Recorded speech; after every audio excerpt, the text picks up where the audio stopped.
Well, January is Sun Smart Awareness Month. While we can all benefit from a good dose of vitamin D, overexposure to the sun can lead to skin diseases such as skin cancer, just amongst others.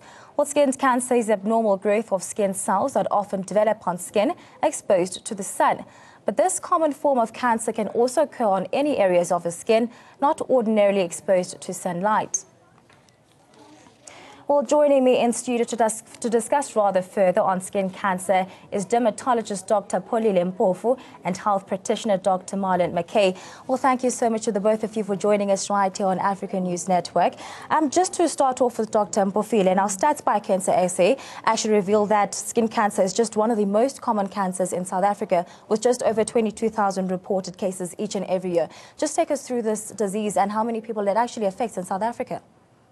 In fact, South Africa is becoming the highest, competing with Australia, because of the lack of awareness about the use of protective ways and about the use of skin screening, which is supposed to be regular.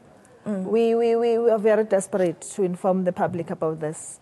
And we find that skin cancer is avoidable. It's also treatable if it's discovered early. So it's very frustrating. That's why the awareness is very, very necessary. Yeah, and just to stay with you, just take us through as to exactly the causes of skin cancer, as only people just know that if you're just overly exposed to the sun, you might just get skin cancer. Just take us through the details of actually developing the cancer in your body. Cumulative exposure accumulates over the years. That's why skin protection should be at an early age, because it has been proven that sunburn it makes you get melanoma more readily. What happens is that the sun damages the skin cells, it damages the DNA, forming kinks in it, and then the body repairs it. So sometimes the damage of the DNA overwhelms the body's ability to correct this, and then it becomes cancer. That's a simplified version. So it's very important to prevent the damage by preventing sun exposure. But also to use antioxidants to mop up whatever is not corrected by the body itself. Now, just to stay on exactly what you're talking about, to toss a question to Dr. McKay on prevention methods of skin cancer. You deal with a lot of people coming in through to your office, and what type of incidents do you actually receive with regards to people reporting to getting skin cancer and preventative measures, perhaps? So I think on a very basic level, in general practice, we don't see that many, and so we may have a false perception of the prevalence of skin cancer, and so our dermatologists are obviously a lot more of it. But our job, I think, as GPs is to be part of informing and making patients aware. And number one is to avoid the sun during the most dangerous parts of the day, and which can be from about 11 o'clock till about 3 o'clock. To make use of sunscreen every day. Many patients only use sunscreen when they go to the beach, or think when they go down to the coast. It should be part of our everyday routine, applying sunscreen. Wide-rimmed hats. Every day. Our kids are playing sports. Are they applying sunscreen? Is the sunscreen actually getting out of the school bag and onto the skin? And being used regularly, not just once off for the day. All right? Drinking lots of water to prevent skin dehydration. And all these things have to be part of our everyday routine, and not just only when we think we are in the sun. Even on a cloudy day, for instance, we still should apply precautions. Now, you're actually speaking on products which you can actually use, such as sunscreen, to actually protect your skin from the harmful sun rays, which can actually cause several other skin diseases. Now, a lot of people aren't actually clued up as to the terminology used on certain products, and it's a huge problem, because you can actually go to the market and buy yourself a bottle of lotion, and it's just written a whole lot of jargon that I do not understand, such as SPF, UV. Just explain to us the simple terminology which is commonly found on products which are easily available at chemists and in markets. I'll toss that to you. So I think very simply, SPF stands for sun protection factor, and I think the numbers are very important. I think we should not worry too much about spending too much money on SPFs that claim to have a number greater than 50. And I don't think we should be going less than, I think, 20 or 30 in terms of protection. So anything in between those two, at least I would say probably around 50 would be very protective against, especially on the face and the sun-exposed areas. And then just another point that we need to inform the public is avoid tanning beds. Everyone wants a nice brown skin, But these tanning beds and taking shortcuts have proven to be very dangerous in terms of risk for developing skin cancer. Now, Dr. Mpofu, warning signs and symptoms. I may not know that I've got skin cancer, and everybody just goes into panic mode once they see a mole on their skin. Just take us through the early symptoms of skin cancer, and what is it there that people should actually look out for? For moles, we have to be careful. We call it the A, B, C, D, E to make it simple. A, asymmetry. If the lesion is not regular in shape, people should be concerned and let us check it. If the border is also irregular, the color, if the color changes. Sometimes you have a mole for a long time or a lesion for a long time, then it starts changing. It might change color, it might change symptomatology, where it starts to itch or to ooze. That should concern you. The diameter also, if the lesion is maybe above half a centimeter, that should concern a person. And also the diameter, we mentioned that, and the elevation, if it starts being thick. In fact, sometimes it can even, if it changes, even if it becomes thinner than before. So if you actually see something different on your skin, which you are not usually aware of actually seeing on a regular basis, you should be alarmed. Or a new lesion that develops. Sometimes it's an ulcer, like a burn ulcer, or skin diseases like lupus, where the lesion has been there chronically. That can change into skin cancer as well. People should be very just aware take us through the different types of skin cancers that is available, and the most common ones, particularly in South Africa. Yes. The most common in South Africa is what's called basal cell carcinoma. It's the one that is mostly on sun-exposed areas, the head and neck, the dorsum of the hands. It's common in fair individuals. It's not as safe as people say, because they call it, oh, that's the useless one. It's good that it doesn't spread as readily as the others, but it can eat down to the bone. It can invade the skin, so it should not be avoided.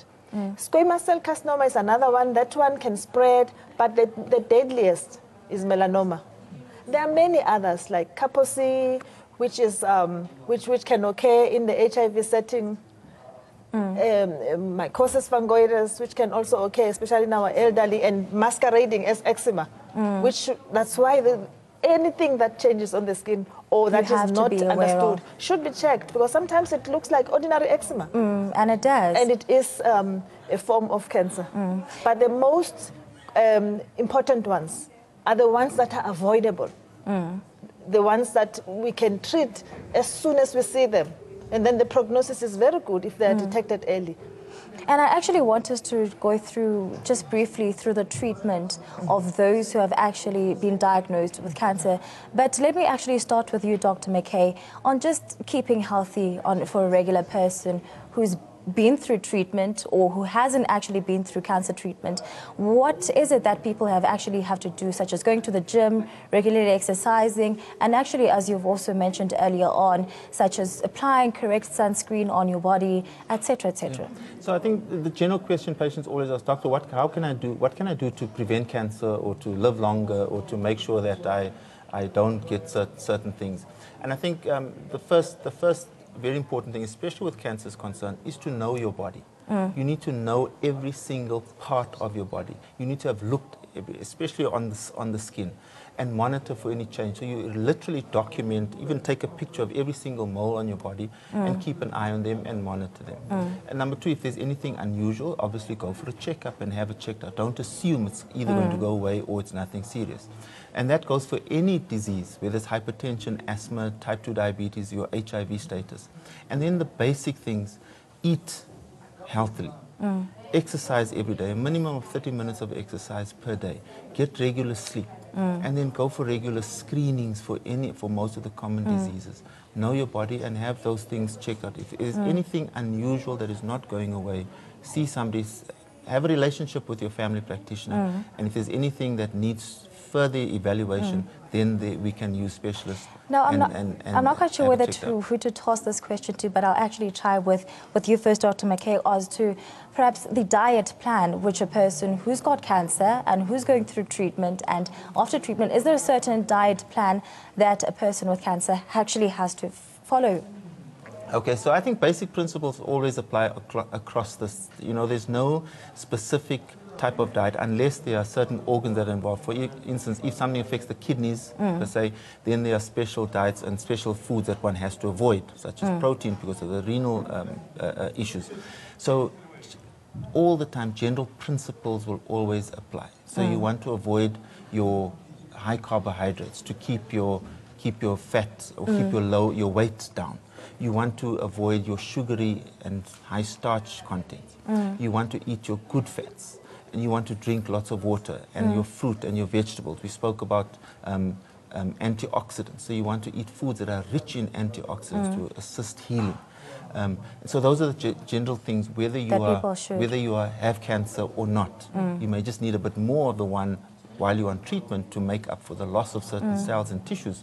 But the principles will still apply across the board. Don't think of only eating healthy once you have been diagnosed with. It starts early, it starts with our children and as we raise them. And perhaps this has to become a lifestyle for everybody, even for those who aren't diagnosed with cancer. Now, perhaps, Dr. Mpofu, just take us through the available treatments for the different types of skin cancers available in South Africa. Now, if a person has got skin cancer, what is it that they can actually receive to actually get healing? As we mentioned, the importance of early detection. If it's early, it's very easy to treat it.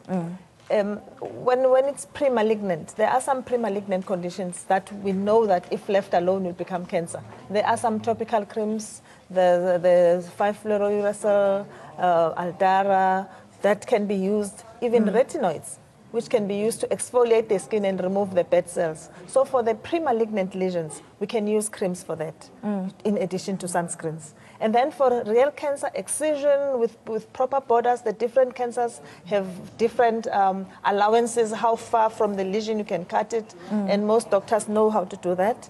Radiotherapy, sometimes a cancer is in an area where an operation would not be appropriate because of scarring. Sometimes radiotherapy is used, it can be used successfully.